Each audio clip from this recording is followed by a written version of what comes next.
Hi, I'm Nick Schade at Cuillin Kayaks. We're in the early stages of building the microBootlegger Sport Sea Kayak.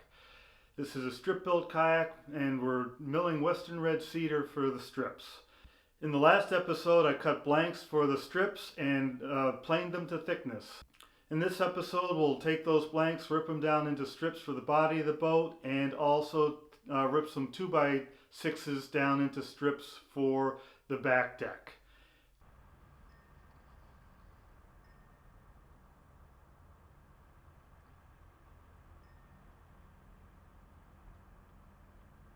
Here we have the wood for the body of the boat. This was the 2x8 that was ripped into 3/4 inch blanks.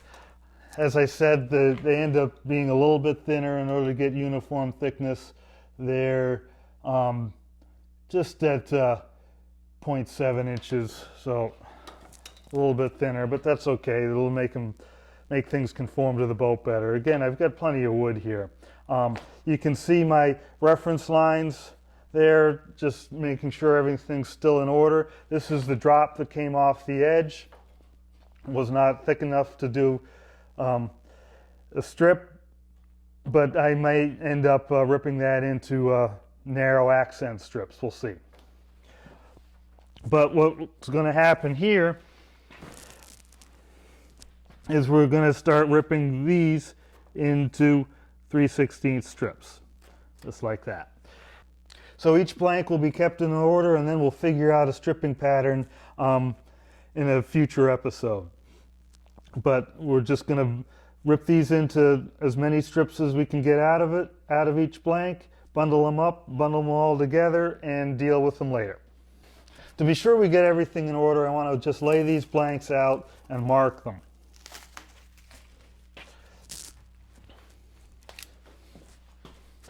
In particular, I want to make sure that the first strip I rip off each blank is going to be from the same side of the board. So if I rip a strip off here, I want the first strip here and here and here and here and here and here and here to be coming off the same side of the board. That way I'll have this initial face of the board together. If I rip one off this side, one off that side, and alternate, then my grain pattern will get a little bit distorted. It's not a big deal, but if I just mark everything now, so I'm going to turn everything the same way here.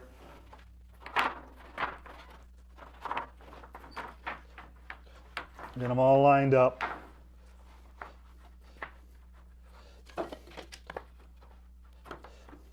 Make a mark here.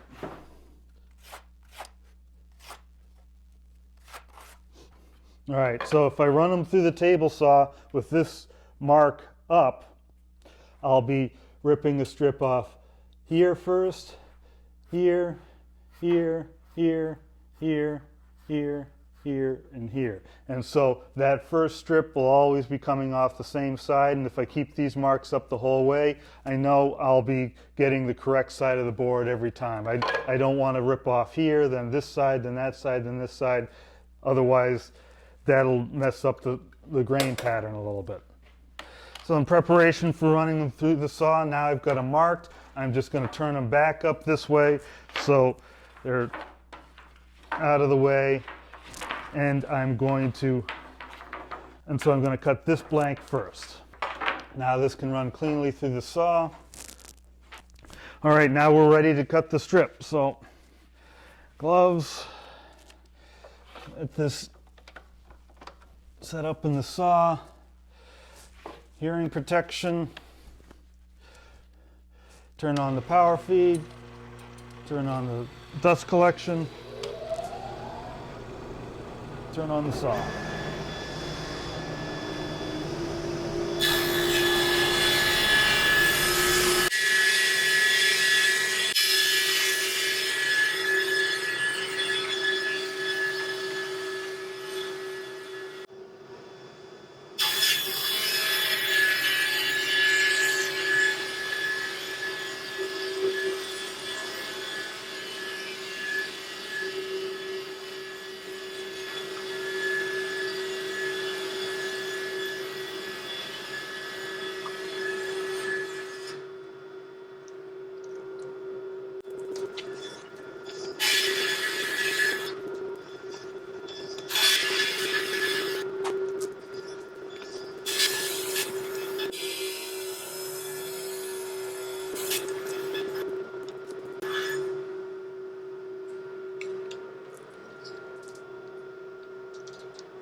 All right, I just screwed up.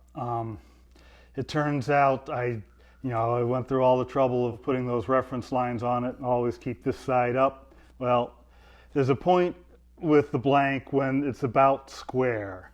And at that point, I really need to pay attention to those marks. If I don't, I end up turning it 90 degrees and end up cutting it wrong. So I've now essentially screwed up this whole board. I'll show you what the consequences are, and I have more wood. I'll break out another board and start using that, but this is a hassle. And the strips from this board will be usable for other projects, but they're just not suitable for making a fully matched boat at this point, with all the wood matching, because some of the strips are flat grain, some are vertical grain. They're not going to be in order, so it's messed up for doing a book matched boat. I've got 3 strips that are wrong, and they won't fit into the pattern, and they're sort of in the middle of the board.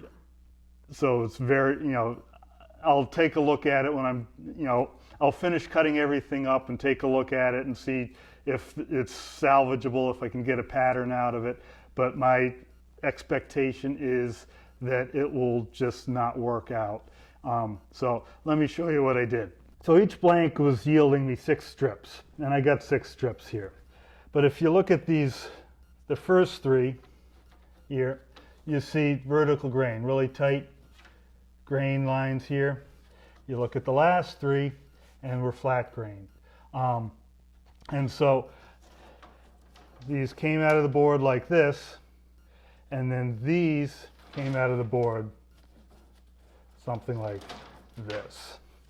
And as a consequence, this matches that pretty well, but as you see, the grain here doesn't match this. These 3 are matched with each other, and these 3 are matched with each other, but this triad is not matched with that triad.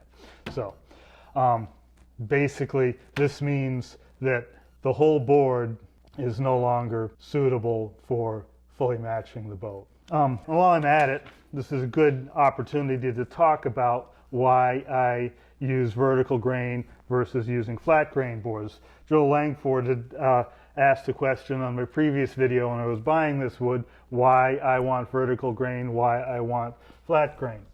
So if you see the grain structure here, very tight in here, and here you got very wide. And this can actually look pretty nice. You get a more distinctive pattern. This could be considered a little bit boring. Here you get grain action. You see stuff going on. It looks cool. But the problem is the summer wood and the winter wood. So the summer it's fast growing, the winter it's slow growing. And so the wood here is very soft and the wood here is very hard. And so if I go to sand this soft wood will sand much more easily than the hardwood. And so you end up with little micro ripples in the sanded surface when you're done. It is possible to get rid of them. It takes more effort. And, honestly, I don't really like the looks of this. It's more interesting, but it just, to me, it looks cruder, and I don't know what it is about it. I just like the vertical grain look better. And the flat grain strips are more work. It's harder to get a fairer finish. Planing this, the grain orientation is much more significant than planing this. And so you just need to be a lot more careful when you're using the flat grain strips and when you're using the vertical grain strips. And again, to my eyes, I like the looks of the vertical grain strips better.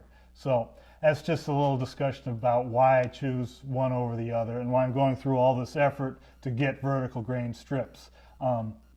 So that's the story with the grain selection, and too bad I messed this one up, but I do have extra wood, and I'll pull out another board and cut that up. But first, let me just finish cutting up this these blanks, and so I have that set. And obviously these three are messing up everything up, so I'll just put this whole board away, and I can use it someplace where I'm not matching, and so I can just shuffle these strips a little bit, pull these out so I don't mix in some flat grain with some vertical grain, and the wood's not going to waste. These might be stirring sticks, but still, we're good.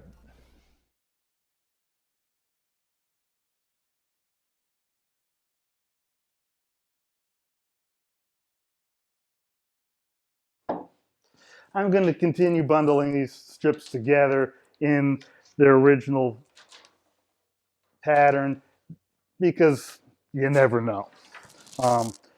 One thing I found when I'm doing this is get your stretch wrap ready to go before you have your bundle here. It can be really hard to get that first end off the stretch wrap at this point, and so if you're trying to hold your bundle and get that ready to go at the same time, it's a hassle. So I always get it ready to go after I've finished with bundling up the piece at hand. All right, one more blank.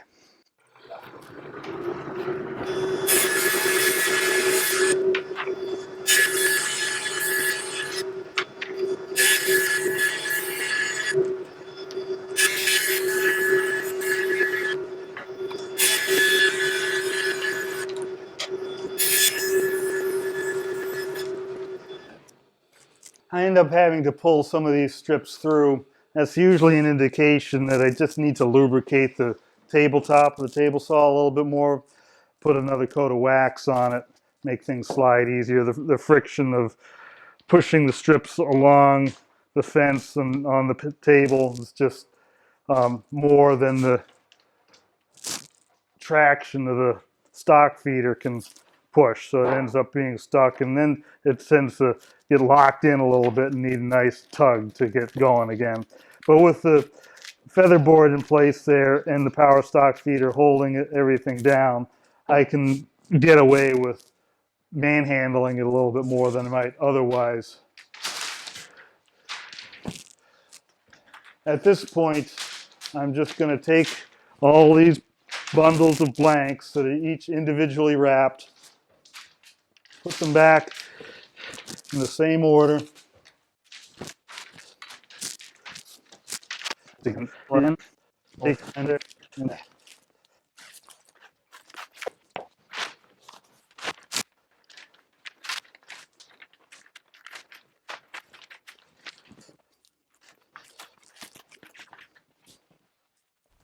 So for another look at the problem here, we have strips going along, each blank, one matches the next, these match the next, but we have this one set where we've got the flat grain versus vertical grain, and so if we wanted to make a panel of all these strips sequentially, this set of strips would mess up that pattern. So just if you're trying to do this book matching, you don't want one out of line because that'll just, your eye will be drawn to it and it'll look worse as an attempt to book match than if you just randomize all these strips. If I took this whole bundle, removed these 3 flat grain strips and randomized them, and basically when I randomize them, I'll take about half the strips and flip them end for end. And that way, it's still the same board. The general tone of the wood is going to match well, and it's going to look beautiful. But it's not creating that matching grain pattern that a fully matched set of strips would create for you. And as a result, by getting them all randomized, you don't start to create a pattern that draws the eye and then skip it, miss it somehow. So you know, even as I'm picking through the strips, I'll try not to, if I happen to pick up two that are sequential as I'm laying them down onto the boat, I might say, all right, I'll just grab another one, or I'll shift the grain a little bit. So, you know, if I've got a 16-foot strip and the length of the space I'm trying to fill is 13 feet, I can slide it one way or the other and end up so the grain isn't side by side matching and creating this pattern that draws you attention to itself. What I have left now is the material for the back deck of the boat, and this is all or mostly flat grain stock. So my goal with this was to rip strips off the edge. The back deck is fairly flat, and so I get a nice wide strip that fills in the back fairly quickly, and you actually get to see more grain because we're dealing with wider pieces of wood. And so before I reset the saw to recut the strips for the body of the boat, I was just gonna get some strips out of here to create that back deck. So I need to reset the height of the power stock feeder to deal with the thicker stock, and then we'll go from there.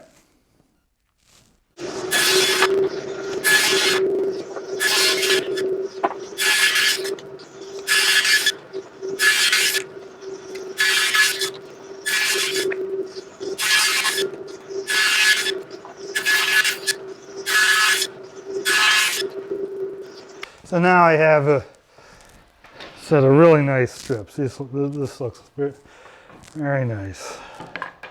There's a knot and some squirrely grain going on in there, and a lot of color variation through it, some streaks and browns and greens, grains going all over the place. That's fun.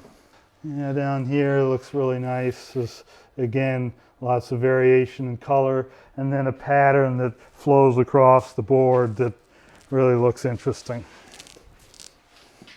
Now I'll just take this stack and put it back in order.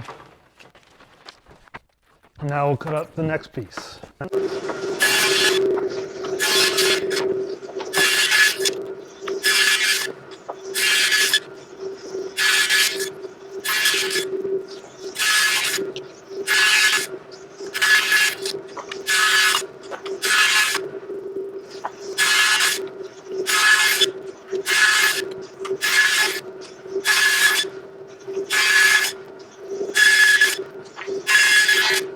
So this is a fine looking set of boards also. Some nice streaks in the grain here, a little bit of wiggle there, which is fun. My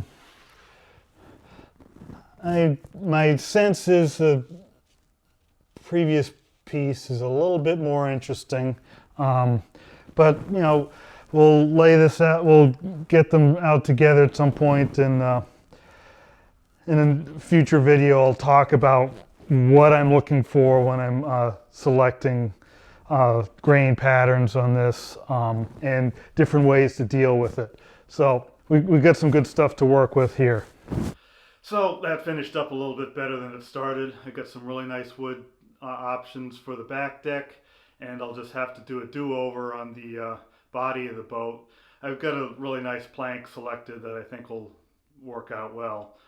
But that'll be the next episode, redoing the strips for the body of the boat. And I will also try and talk a little bit about my table saw setup. And so if you're looking forward to that, please hit subscribe. If you like this video, please hit like. And I would also appreciate any support I could get through my Patreon site. It helps pay for me screwing up while I'm making videos. I appreciate your support, and thanks for watching, and happy paddling.